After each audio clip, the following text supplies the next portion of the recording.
Ó, nós já estamos com 31 pessoas, então o que eu ia pedir para vocês? Seria interessante aqui que a gente pudesse se identificar, né? Não dá para a gente se apresentar um por um, porque a gente quer aproveitar ao máximo aqui o aprendizado hoje que o Thiago irá partilhar conosco, mas se vocês quiserem se manifestar aqui, né, por espontaneidade, coloque, né, nome, disciplina, estabelecimento que vocês representam aí, que já cria aí uma afetividade, já cria assim, uma familiarização com todos, tá?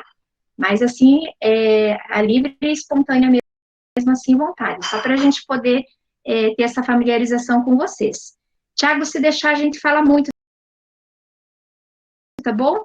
Então, é com você. Não, todos nós falamos, né? Eu acho que é uma característica nossa. Então, primeiramente, boa noite para todos. Então, vou me apresentar, eu sou o professor Tiago, eu sou professor de arte do Colégio Bento Munhoz da Rocha Neto, da área norte.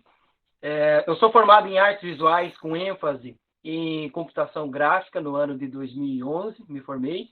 Eu também tenho pós-graduação em educação especial, inclusiva, com ênfase na deficiência intelectual, e desenvolvo um trabalho de arte gráfica. Na verdade, eu sempre trabalhei com um desenho, e a minha área de formação em artes visuais, eu costumo dizer que, não que foi ao acaso, né? Eu costumo usar a fala também do Rubem Alves, né?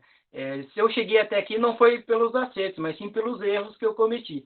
Então, as coisas acontecem meio ao acaso. Eu queria fazer um curso, na verdade, não relacionado com licenciatura. Seria mais para as poéticas. E quando eu me apresentei na Universidade de Tuiuti, onde eu me formei, no primeiro dia de apresentação, eles falaram, então, na nossa turma, então, vocês serão futuros professores de arte. E eu fiquei mesmo, mas como assim professores? A minha ideia era fazer bacharelado. E eu conversei com a coordenadora, ela falou, olha, por que você não assiste um pouco às aulas? Quem sabe você não se interessa? E por incrível que pareça, na minha primeira aula de estágio, eu acabei me interessando, acabei me apaixonando. Não era a minha intenção, mas a docência acabou me abraçando mais do que eu esperava. Então, chegamos aqui, né, o ano de 2021. Eu tenho já uma produção aí interessante em relação à arte gráfica, não só em relação a desenho, mas também eu tenho um trabalho interessante para ser apresentado em relação a grafite, não necessariamente hoje, mas eu trabalho com grafite, tenho um domínio um pouco maior em relação às tecnologias também. No início desse ano letivo, eu recebi um convite do diretor Wilson e também da vice-diretora Raquel para ter uma fala com os professores em relação, né, à proposta do retorno nosso nesse ano, que seria com as aulas híbridas. Porque, a princípio, não havia muitas informações, né? Desde o ano passado. Tudo é novo, na verdade, tudo é novidade. Parece que a cada ano nós temos orientações diferentes. E, nesse caso, eu me preparei, fiz uma coleta de material, assisti muitos vídeos, muitas palestras relacionadas ao ensino híbrido, e preparei uma apresentação de 2 dias, né? Seria lá numa quinta e sexta-feira, apresentando ferramentas e possibilidades para serem aplicados de maneira remota. Entre eles, alguns vocês já devem conhecer também, que eu percebi que vários cursos já falam sobre eles, o Multimédia, eu falei sobre o Kahoot, tem outros aplicativos também que eu demonstrei para eles que podem ser utilizados. Tem professores, por exemplo, o Multimédia, eu apresentei, eu uso ele esporadicamente, e tem professor que me dá o retorno do Bento, falando, nossa, ainda bem que você me apresentou, toda a aula eu uso. Eu falo, que bom, fico contente. E porque a gente sabe que é difícil ter uma formação específica em tecnologia. Eu, da minha área de arte, eu fiquei muito carente de ter um curso de formação dentro da área metropolitana norte que falasse um pouquinho mais de tecnologia. Porque, por acaso do destino, nós fomos jogados dentro desse contexto de usar os aplicativos, e alguns professores, né, eu tento auxiliar todos que vêm recorrem a mim. Professor, eu não consigo acessar, como que baixa esse aplicativo, como que utiliza? E sempre eu passo algumas informações. Nesse caso específico de hoje, não tem tanto a ver com a tecnologia, mas sim com o mangá, que é uma história em quadrinho, só que de origem japonesa. E é sobre ela que eu vou apresentar hoje para vocês, sobre possibilidades de uso pedagógico do mangá. Eu vou abrir um modo de apresentação aqui para vocês, para fazer o carregamento dessa apresentação. Deixa eu só abrir aqui a janela. Eu vou abrir aqui o modo de apresentação para vocês.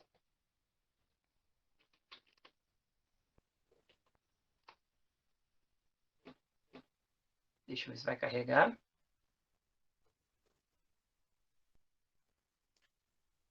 Então, eu creio que já apareceu na tela do dispositivo de vocês, seja ele qual for, por computador, pelo notebook ou pelo smartphone. Então, o tema da apresentação que eu tenho aqui para vocês se refere, então, ao mangá, que é uma linguagem do quadrinho como uma estratégia didática, ou seja, como que a utilização do mangá ela pode nos auxiliar em sala de aula.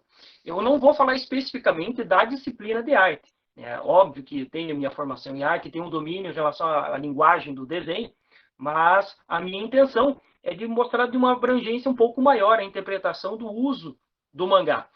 No seu início, pessoal, eu vou falar um pouquinho sobre a origem do mangá. Alguns de vocês podem conhecer, né, já tenho ouvido falar, ou os alunos, a gente sabe que alguns alunos às vezes carregam na mochila um mangá, às vezes não tem tanto contato com a história em quadrinho convencional, né, de leitura ocidental, mas tem um contato muito grande com o mangá e com os animes, que são as versões animadas dos mangás.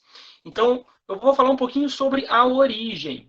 Então, em relação à origem, o que eu tenho de orientação aqui para vocês? Deixa eu mostrar aqui para o próximo slide. Então, em relação à origem, pessoal, o que é um mangá? O mangá ele é um tipo de quadrinho que pode ser enquadrado dessa maneira, pela nossa leitura ocidental, que ele surgiu no Japão no século XVII.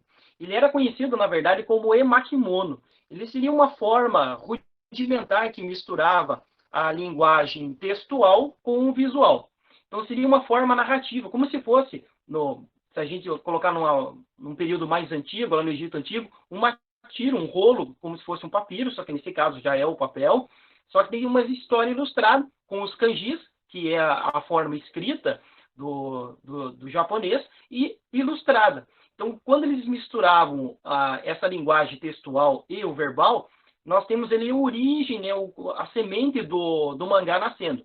Mas da forma encadernada, como ele é conhecido até hoje, ele já acontece, então, num outro período, como vocês podem ver. O que significa o mangá? Então, ele tem a junção, né, ao pé da letra, ele significa desenho, né, surgindo ali da junção de duas palavras, o man, que significa involuntário, irresponsável, junto com ga, que significa desenho e imagem em japonês.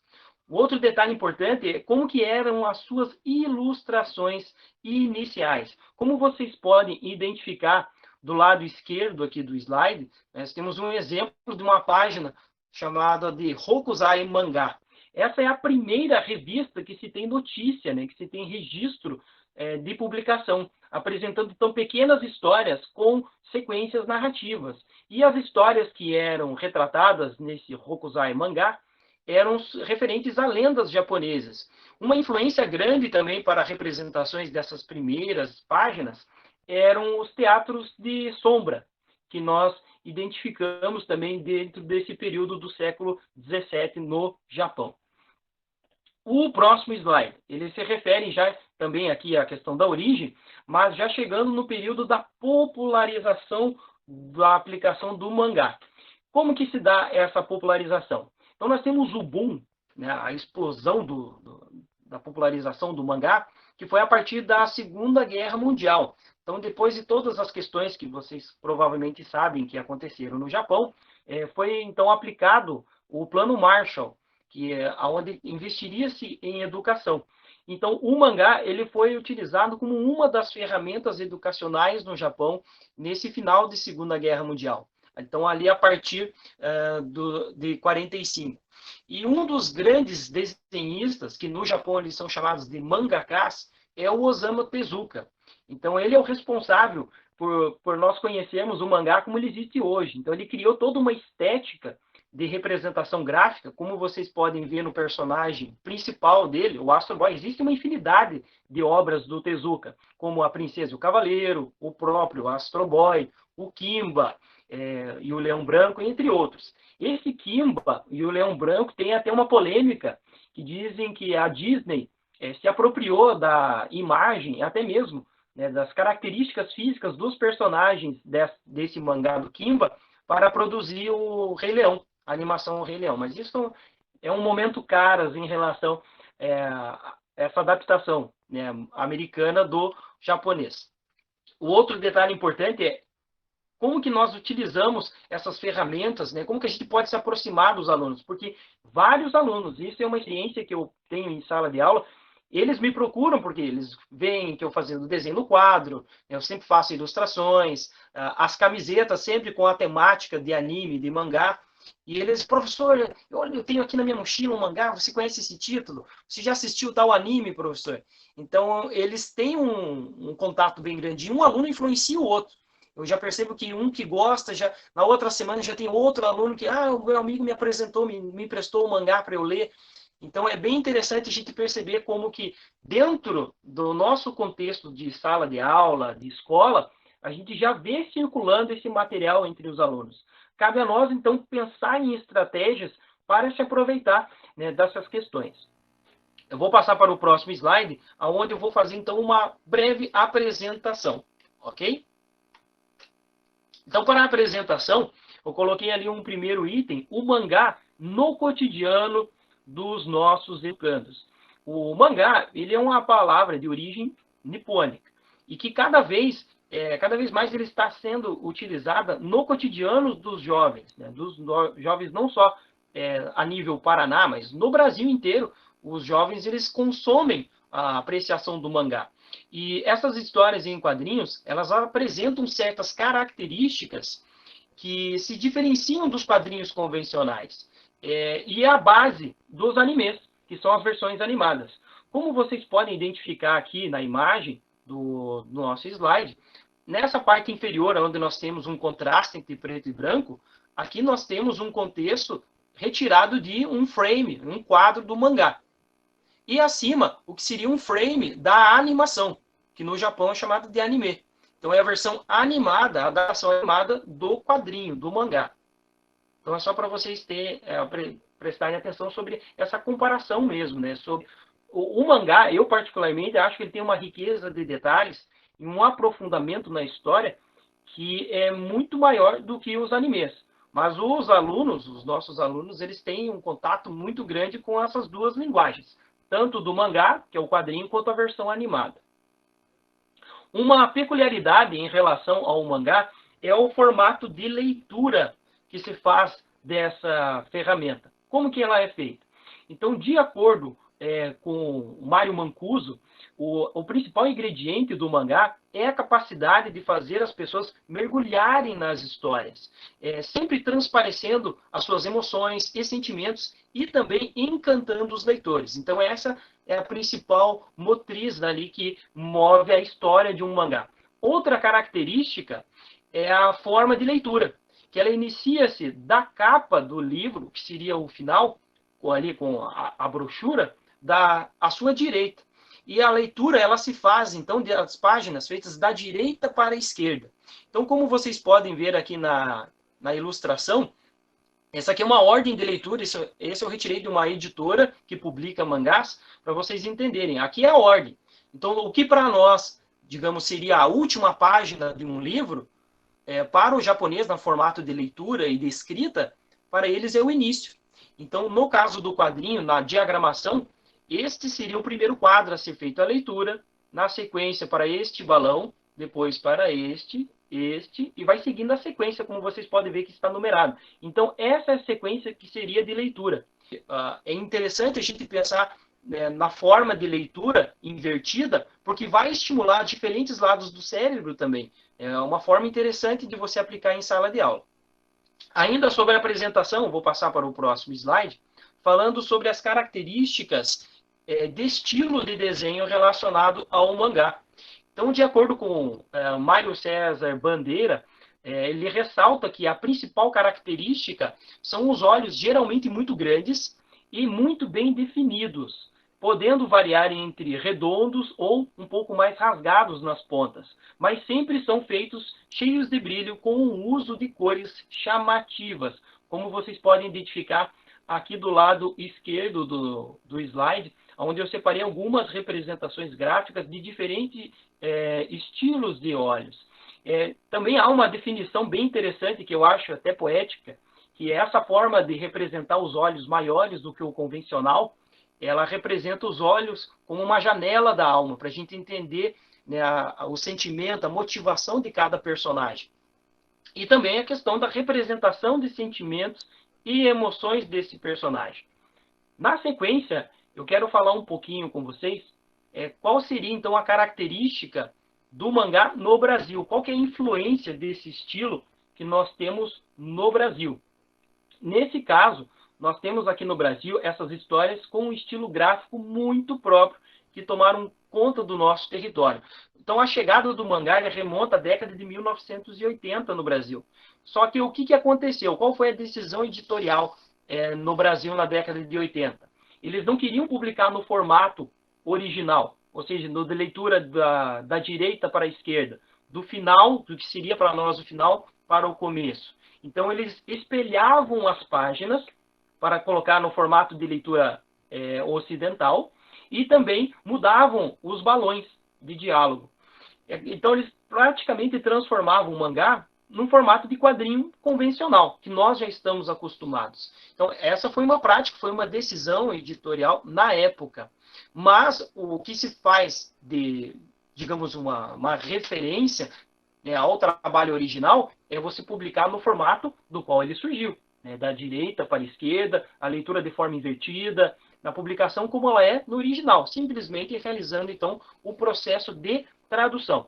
Então, sem o uso de muitas palavras impressas e heróis com personagens representados com olhos grandes, sempre modificando, então, os costumes literários dos jovens brasileiros. Porque, querendo ou não, pessoal, os mangás, eles trazem umas mensagens, claro, é diferente do quadrinho convencional na questão do gênero. Se vocês conhecem, por exemplo, títulos, creio que todos conhecem, Turma da Mônica, tem a versão até estilizada ao mangá da Turma da Mônica Jovem, mas o formato ele é o formato convencional. O mangá, ele não se divide apenas no gênero infantil, infanto-juvenil e adulto.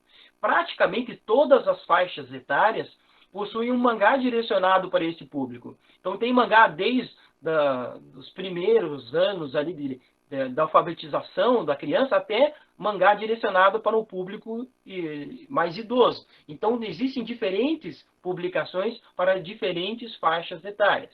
E aqui no Brasil, houve essa adaptação, claro que focando mais no público jovem, porque nós não temos ainda uma difusão de todos os títulos, porque é um processo caro, e hoje em dia, né, na atualidade, estamos em 2021, o preço para fazer a impressão de um mangá é muito caro, pela qualidade do papel, né? A gente sabe que os produtos importados, e no caso o papel para a impressão do mangá nacional, é muito caro. Então, encarece muito o produto no resultado final. Tem que ter uma certeza de retorno para o público e também em relação ao editorial.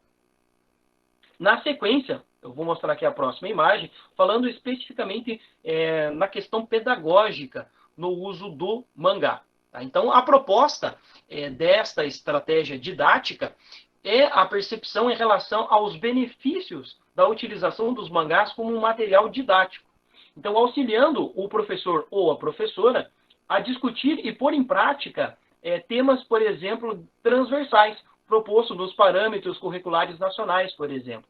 Especificamente a questão da ética. Então, existem muitos mangás que abordam a questão da ética, em relação à reflexão crítica e conhecimento também da realidade da qual os nossos alunos estão inseridos, e nós também.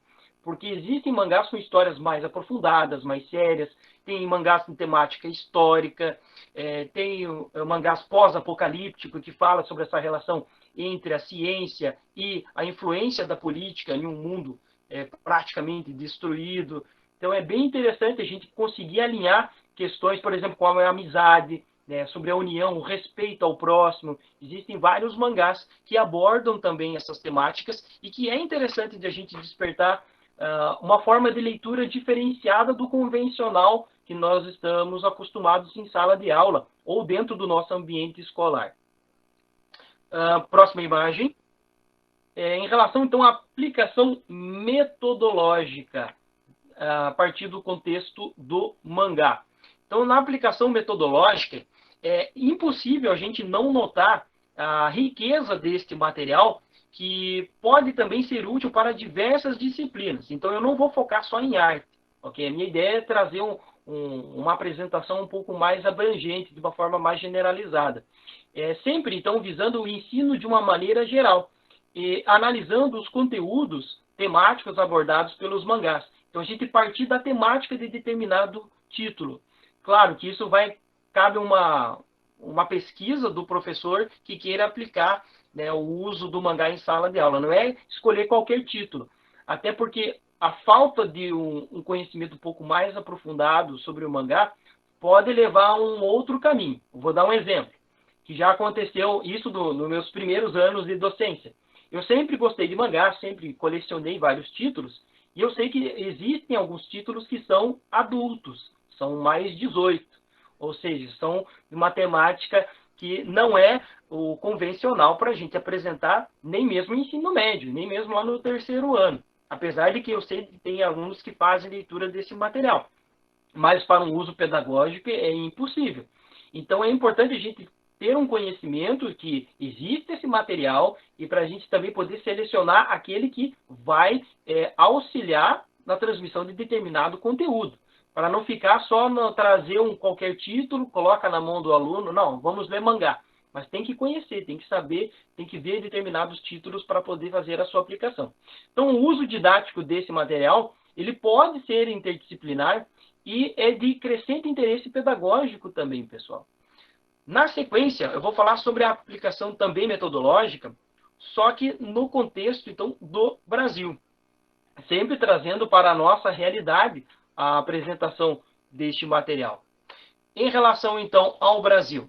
Então, no Brasil, os quadrinhos eles são vistos como um mero entretenimento. Isso é um fato. Independente lá da sua origem, lá com a primeira revista Tico Tico, no início do século XX, no Brasil, ele é visto como um mero entretenimento e infanto-juvenil, e a preocupação literária, elas ficam muito em torno dos clássicos, né, de títulos de livros clássicos.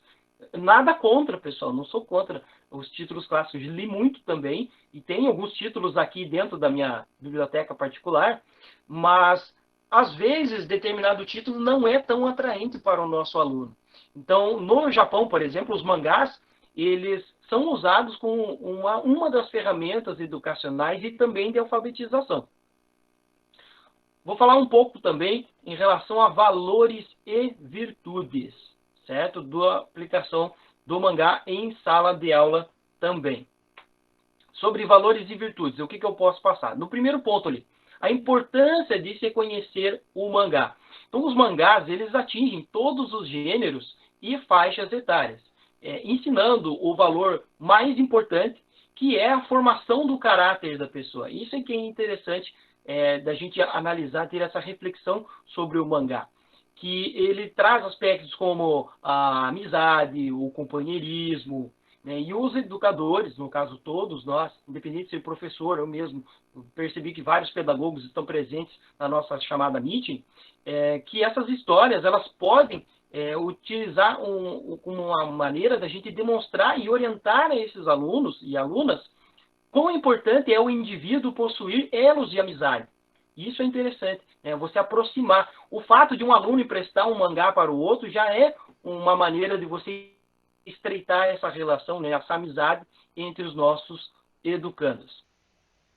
Ao que se refere, então, à gramática, pessoal. Sobre a gramática, como que a gente pode aplicar ou pensar no uso do mangá? Então, por ter um vocabulário simples e mais leve, abordando uma linguagem informal, a leitura ela é muito mais rápida e mais prazerosa, pelo menos isso da minha perspectiva também. Assim, o professor ele pode tirar proveito e dar uma aula da tão temida gramática, e tem aluno que não gosta nem de ouvir o termo gramática, mas você utilizando o mangá, parece que fica de uma maneira mais sutil, sem a intenção de bombardear, por exemplo, o aluno com diversas regras. Então, se torna um pouco mais sutil. Claro, como eu coloco, é uma proposta. No no próximo slide eu falo um pouquinho sobre aula de história. Como que a gente poderia ter uma perspectiva do uso do mangá, por exemplo, numa aula de história? Então, além da língua portuguesa, né, como ficou bem claro ali no slide anterior, há uma perspectiva histórica para o uso do mangá. Então, nesse contexto histórico, os mangás, eles não servem unicamente para auxiliar professores, como no caso da língua portuguesa, mas as histórias em quadrinhos também têm aulas de história. Existem vários mangás históricos, como é o caso desse título, O Recado a Adolf, criado pelo o pai do mangá no Japão, o Osamu Tezuka. Então, ele traz ali o mangá Adolf, ele aborda temas bem sensíveis e históricos, mas com um tom de humor, e que ele vai destrinchando o que há de comum entre os conflitos entre as décadas de 1930 até 1940.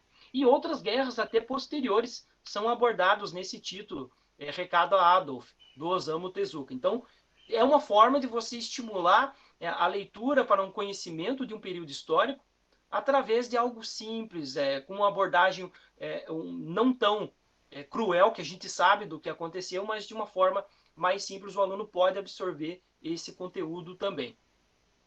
Na sequência, eu quero falar sobre política e ciência. Então, o que dá para a gente pensar dessa perspectiva em relação à temática de política e ciência? Com esses temas relacionados à política e ciência, a gente pode ter uma maneira de trabalhar que também pode indicar o quadrinho como uma abordagem de uma referência maciça quanto ao uso da tecnologia. Por exemplo, o título Akira, que eu tenho aqui, e que é o mesmo que está sendo reproduzido na apresentação de slide, ele traz essa questão da ciência e da política num futuro pós-apocalíptico. Então, nesse futuro, a humanidade ela meio que se desliga, se desprende das questões naturais e aponta para a ganância do homem como a causa da sua própria destruição.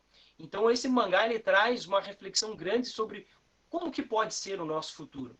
Apesar de ser uma ficção, ela traz questões humanas de relações que, num futuro talvez não tão distante, pode se concretizar. Então, é interessante a gente ter essa reflexão a partir de uma temática pós-apocalíptica também, fazer o aluno refletir, né, sobre o que as nossas ações hoje podem se refletir no futuro também. Então, é bem interessante pensar desta perspectiva para a aplicação do mangá em sala de aula. Um ponto bem sensível que eu quero tocar aqui com vocês é sobre familiaridade. Então, vocês estão vendo aqui do lado esquerdo do slide a representação da fotografia do Cláudio Seto. Ele é popularmente conhecido como o samurai curitibano. Claro, ele não é mais vivo, ele sempre organizou os eventos, por exemplo, o Imi Matsuri, que acontece em Curitiba, os eventos da comunidade japonesa. E o outro resultado, por exemplo, que pode ser esperado em relação ao mangá é o conhecimento e a familiarização com outra cultura. Ou seja, podendo então buscar comparar e acentuar ali então as diferenças culturais entre o Brasil e o Japão.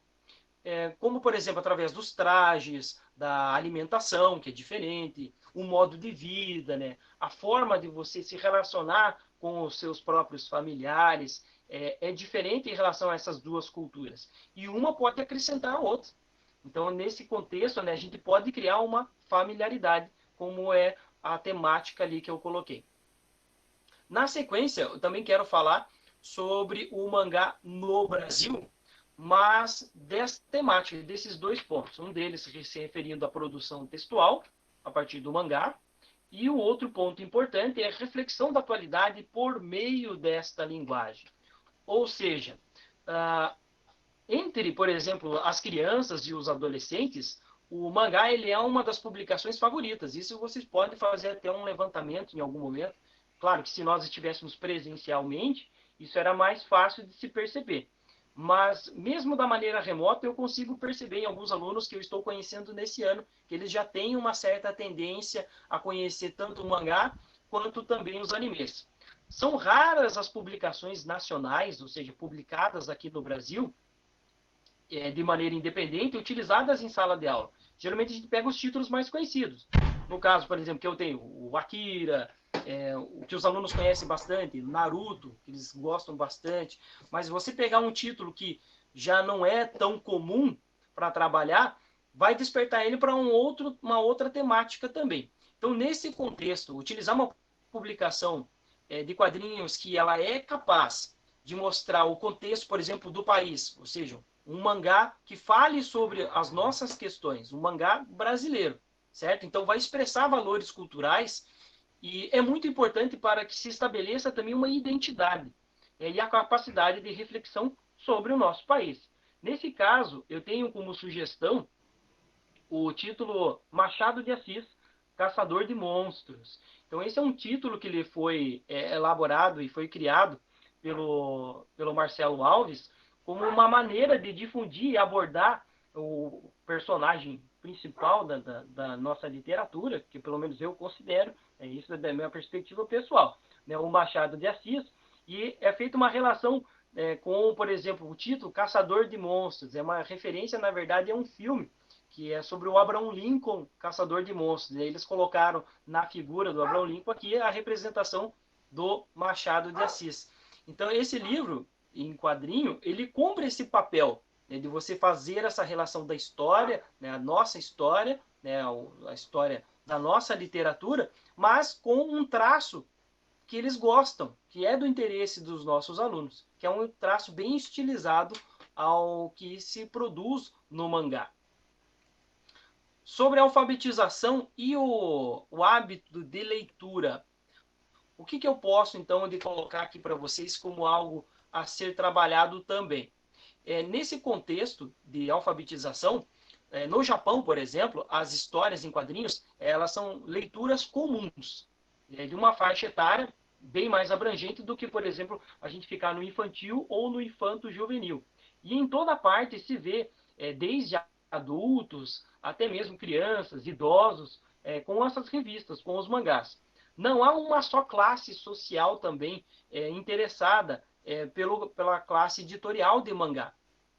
Por isso que os mangás eles são desenvolvidos em vários estilos para agradar a todos.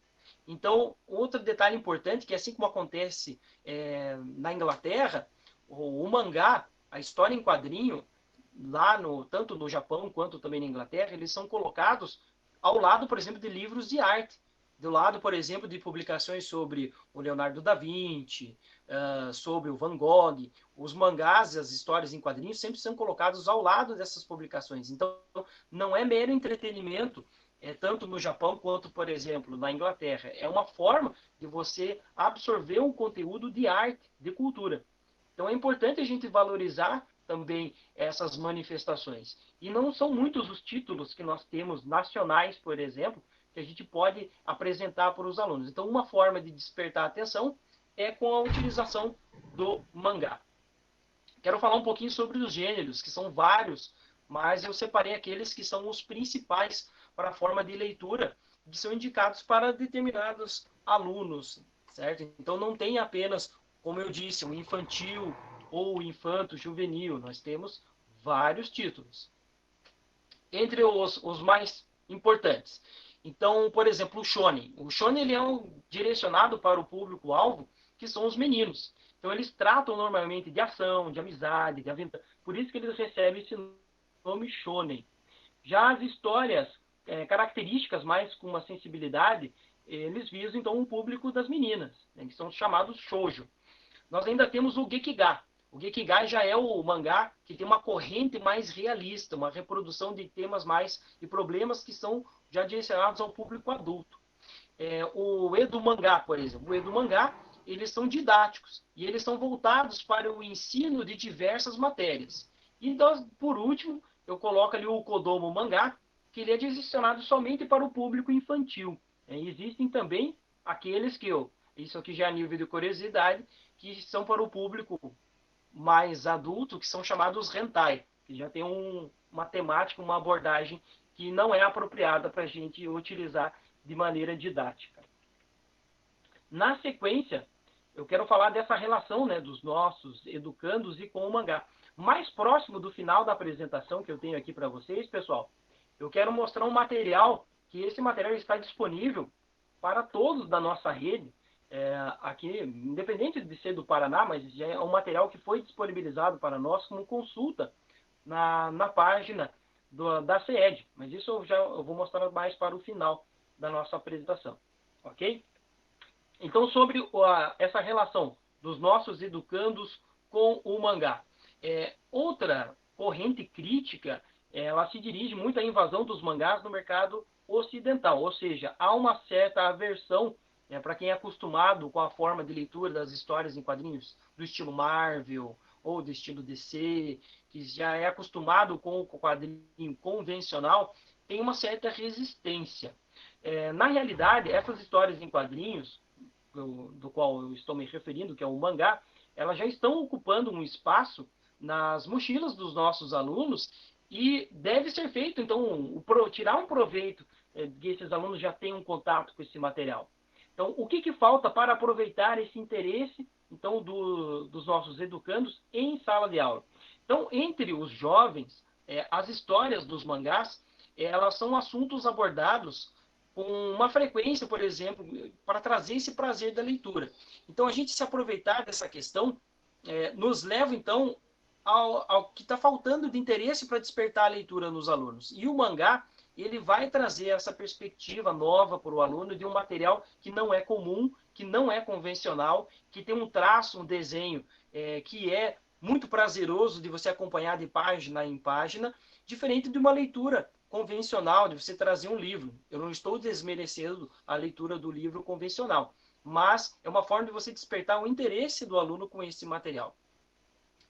Por último aqui, para a gente praticamente se encaminhar para o final da minha apresentação, eu falo sobre os pontos a favor. Então, existem diversos pontos a favor da utilização dos mangás pelo professor. Primeiro, a popularidade desse material. O segundo é o dinamismo para a gente aplicar em sala de aula. O terceiro ponto ele vai se referir então à facilidade do acesso. Talvez não tanto hoje, por conta da pandemia, né, de todas as restrições, até mesmo de bancas e de lojas especializadas na venda desses estilos de quadrinhos. Mas ainda é possível encontrar até mesmo nas bibliotecas das nossas escolas, em algumas, eu percebo já a presença dos mangás acompanhado dos quadrinhos convencionais. Outro ponto a favor seria, então, a variedade temática. O outro ponto também seria a forma contagiante do qual nós acompanhamos essas histórias. Conectivismo, o uso de discursos combinados. Deixa eu ver, tem um comentário que eu achei interessante aqui na chamada Meeting. Deixa eu ver. Esse eu faço questão de abrir aqui porque me chamou a atenção. Kentaro Miura, um grande artista de mangá, morreu. Isso, morreu Kentaro Miura, que é o criador do mangá Berserk. Infelizmente, ele vai deixar uma obra incompleta. Eu até fiz uma publicação no meu status do WhatsApp que eu fiquei bem sentido. Uma porque eu faço coleção desse estilo de quadrinho, né, principalmente do título Berserk, do Kentaro Miura. E outra que é a pressão pela qual os artistas, os criadores, são chamados os mangakas, eles sofrem no processo de publicação, porque eles muitas vezes ficam doentes por tanta pressão, porque lá a gente sabe que o processo é quase que fabril. E no caso do mangá, eles trabalham praticamente 14, 18 horas por dia para a produção dos títulos, e é algo exaustivo. E consome muito da saúde desses artistas. E no caso do Kentaro Miura também. Então ele vai deixar uma obra incompleta, infelizmente, e fica aqui a nota de pesar em relação ao Kentaro Miura. Mas vamos seguir aqui. Em relação ali ao finalzinho desse slide, o ensino de língua portuguesa, assim como outras disciplinas, tem muito a ganhar ao se apropriar do contexto do mangá. Então, por exemplo, eu tenho, como eu mostrei aqui, o título do Akira, do Naruto, que grande parte dos alunos gostam também. Já da minha geração, que eu tenho 35 anos, com coluna de 85, mas o Dragon Ball, que vários gostam também. Os alunos também gostam, mas mais da minha faixa etária tem uma lembrança mais nostálgica e que pode ser repassado para os alunos também essa lembrança. Para a gente colocar aqui uma conclusão. Então, os professores poderão, então, mediar as suas aulas com um conteúdo temático, confrontando, então, a realidade com a ficção. Então, há uma evidente falta, talvez, de pesquisa. Isso eu falo de uma maneira geral. O Rafael ali colocou Dragon Ball, sou seu fã.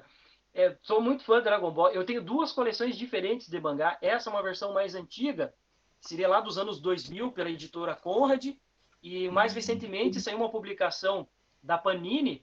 Eu comprei um box fechado. Então, né, para mim não tem preço. Então, teve um preço sim a ser pago, mas no caso, por um valor sentimental, não há um preço. Então, partindo de uma pesquisa, então, professores ou todos envolvidos na escola começam, então, a voltar os seus olhares e as suas reflexões também para esse material, despertando a atenção de quem busca alternativas para a sua prática pedagógica. Algo que eu ouvi de um outro professor, quando eu comentei sobre essa apresentação que eu faria em relação a mangá, ele falou assim, mas eu sou de matemática, como que eu vou usar o mangá?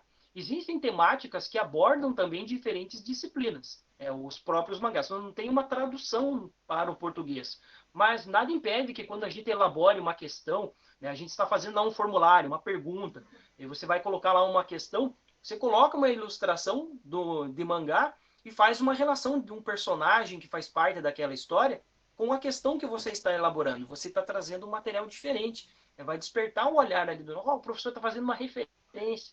Essa eu entendi, esse eu conheço. Aqui na sequência, pessoal, quero mostrar as minhas referências que eu utilizei para a elaboração dessa apresentação de slides para vocês. Quem sabe em algum outro momento eu posso até disponibilizar essa apresentação de slides para vocês. E nesse momento aqui eu vou interromper este modo de apresentação, porque eu quero compartilhar a guia do meu navegador e falar sobre um material que eu tenho, que todos nós podemos ter acesso em relação à CED. Nós temos um material da CED que fala sobre o mangá. Então eu vou compartilhar aqui a guia do meu navegador para vocês. O primeiro deles que eu quero compartilhar é o fato do anime e do mangá. Lembrando que isso é acesso para qualquer um de nós, não só de professores, equipe pedagógica, direção, até mesmo os alunos conseguem consultar esse material disponível ali no Dia a Dia Educação. Então, como vocês podem ver, esse material ele está disponível para consulta de todos, certo? Então, temos o endereço aqui no próprio slide que eu montei de apresentação, eu coloquei o link para o acesso a esse material. Então, é interessante a gente perceber que temos vídeos explicativos. Esses vídeos eles podem ser feitos download, como vocês podem ver aqui, ó, dá para fazer download dos vídeos, dá para transmitir durante as aulas Meeting também. Ou seja, você pode compartilhar a tela, como eu fiz aqui, e dá para transmitir o vídeo direto aqui da publicação que há no Dia a Dia Educação. Então é interessante a gente saber que tem um material como esse disponível. Cabe um pouquinho a gente ter um tempo, o que nós estamos com dificuldade agora nesse momento, né, de fechamento de primeiro trimestre, mas quando vocês se puderem se interessarem, dá uma pesquisadinha, pessoal, nessa página da CED, no Dia a Dia Educação. Temos materiais incríveis aqui. Sobre especificamente do mangá, eu vou mudar de guia. O material, por exemplo, esse material eu usei já esse ano para, digamos, atualizar o meu conteúdo que eu passei sobre. Ali no 9º ano eu falei sobre as linguagens do cartoon, das histórias em quadrinhos, da tirinha de jornal, e eu acabei dando um jeito de encaixar o mangá para falar sobre as histórias em quadrinhos japonesas, no caso o mangá, para associar com o cartoon, com as tirinhas, né, sobre a origem do quadrinho, só que na perspectiva do Japão. Então aqui temos um material bem grande, pessoal, por exemplo, que vocês podem acessar em relação à cultura japonesa, o mangá invade o Brasil, as questões históricas, professores desenhistas, me identifico muito na questão do meu trabalho pessoal também, então é um material bem interessante de a gente pesquisar. Como criar um mangá. Então, se você tem como proposta pedagógica, se quer que o aluno desenvolva a criação de um personagem, ou uma representação de uma página ao estilo mangá, então aqui temos orientações também que podem auxiliar, sugestões de leitura, ou seja, de títulos de mangás conhecidos que podem ser utilizados também em sala de aula. Então, aqui nós temos uma publicação de um material que pode auxiliar, né, na elaboração de uma avaliação, de um determinado conteúdo, de uma determinada aula, da qual vocês queiram se apropriar também, ok? Pessoal, o que eu tenho para apresentar para vocês, então, seria isso, né, todo o contexto histórico, de origem, proposta pedagógica, e também sobre os títulos que eu comentei com vocês. E a minha ideia seria também de compartilhar com vocês esse material que está no dia a dia educação, que não tem só de arte. No caso que vocês estão vendo, né, o mangá e sobre o conteúdo do anime, ele está direcionado para o conteúdo de arte, mas todas as disciplinas possuem materiais disponíveis na página da SED, no dia a dia educação. Então, às vezes, uma determinada aula que você vai utilizar, dá uma pesquisadinha, dá uma olhada nessa página da SED, que ele tem um suporte bem interessante. No caso do mangá que eu utilizei, existem alguns títulos que estão um pouco desatualizados. Acredito que eu poderia até dar uma consulta para eles para poder atualizar em títulos mais atuais. Mas é um material muito rico em relação à cultura japonesa para a gente utilizar, ok?